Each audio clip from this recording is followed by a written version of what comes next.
Good morning, this is Deepak. How are you? I'm still in Israel. You can see how beautiful it is.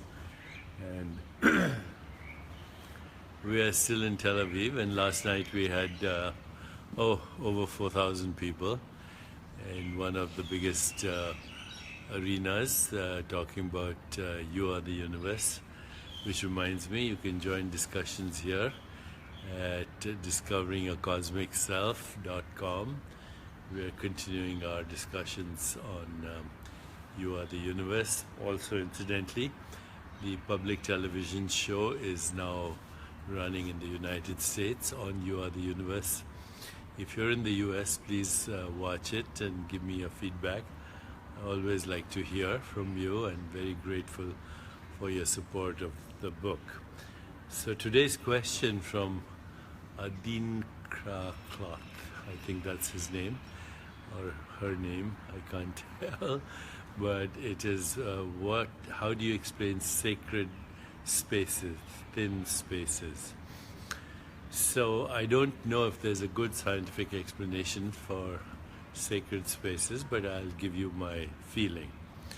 So for thousands of years, people have gone to places like holy temples, cathedrals, nature places, Machu Picchu, many other places where they feel there is something sacred. Lourdes, for example, in France, Guadalupe in Mexico, and so on.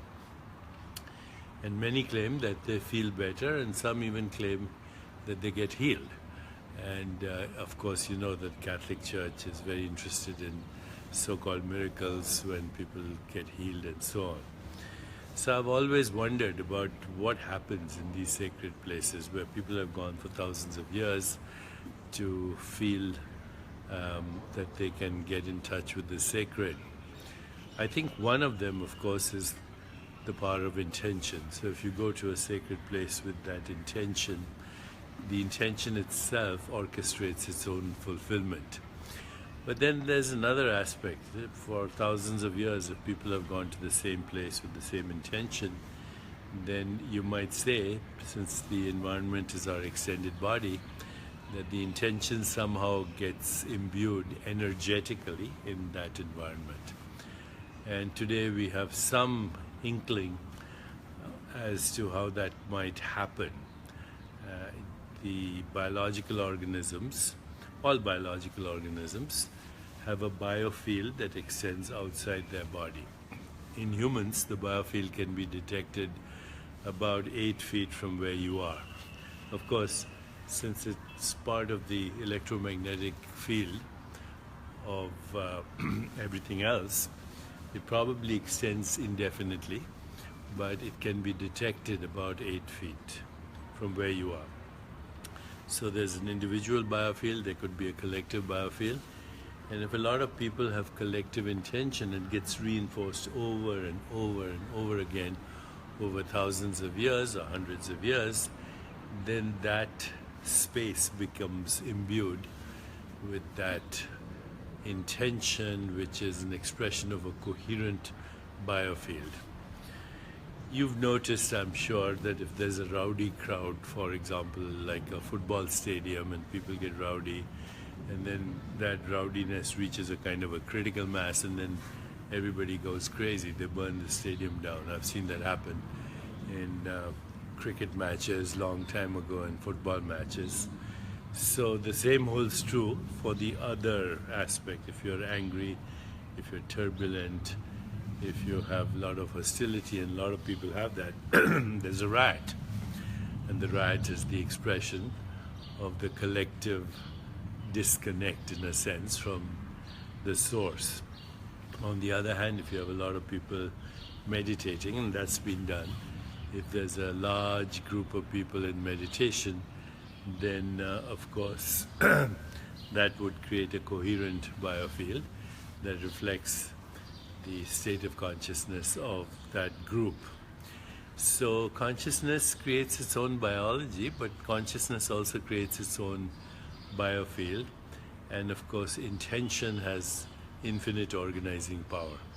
Put them all together, and I think we have a framework with which we could explain what are called sacred spaces.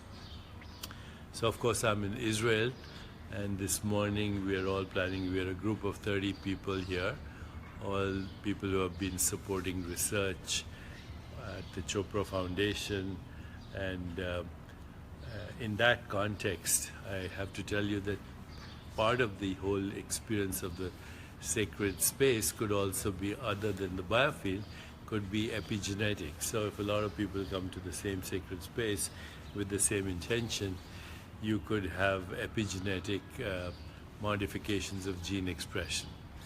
All of that has to be proved, but there is enough theory there to suggest that somebody who says, I went to a sacred space and I felt healed or felt holy or felt different, there's enough evidence to say that there might be, or at least theoretical framework to say that there might be many mechanisms operating at the level of the nervous system, epigenetically, biofield-wise, etc. I was mentioning earlier that I'm here in Israel with a lot of supporters of the Chopra Foundation research, and today we are, this morning actually, just after I finished speaking to you guys, we're going to Jerusalem, where we're going to go to the wall, and we're also at some point going to Herod's cave, and other sacred spaces, and I'll post from there, of course, and keep in touch so we can continue our explanation of sacred spaces. I feel that ultimately it's the state of consciousness that determines the sacred space in which you find yourself. So think of the environment as let that plane go. Will come, sir. So think of the environment as your extended body. That ocean is recycling as our circulation. The sky and the sun and the fire of the sun is part of our metabolism. The earth recycles our body, and this air is our breath. We have a personal body, we have a universal body, we have an extended body, we call it the environment, but it's equally crucial to our survival. So they're all ours. Personal body, collective body, environment, and universal body are all ours. That shift in consciousness can create sacred space for you wherever you go. Okay, I hope that kind of gives you a clue into what a sacred space might be. I'll speak to you from Jerusalem. Take care.